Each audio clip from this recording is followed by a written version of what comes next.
Le regard se retourne.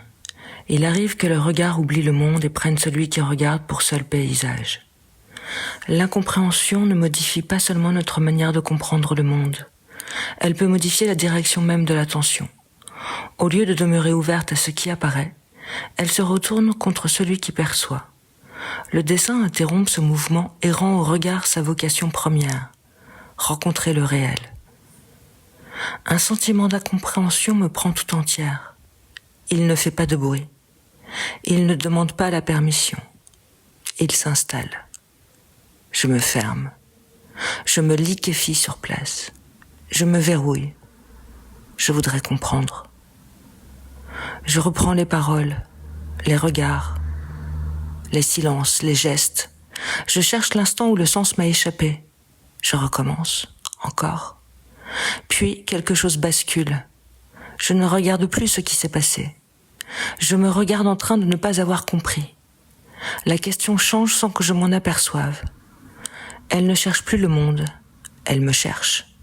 Chaque hésitation devient une preuve, chaque maladresse un indice, chaque silence une accusation possible. Le regard cesse peu à peu d'explorer, il surveille. Il ne rencontre plus, il contrôle.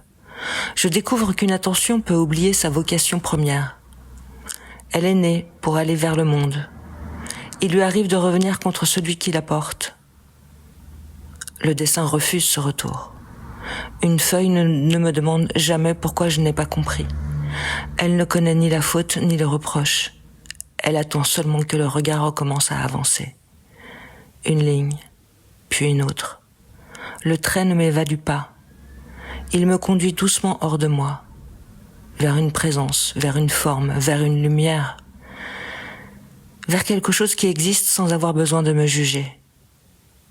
Peut-être est-ce cela que le dessin protège depuis toujours, la direction du regard, sa fidélité au monde, sa capacité à rencontrer avant de s'interroger. Dessiner, c'est peut-être offrir à l'attention la possibilité de sortir d'elle-même et de retrouver, enfin, ce qui était là depuis le début.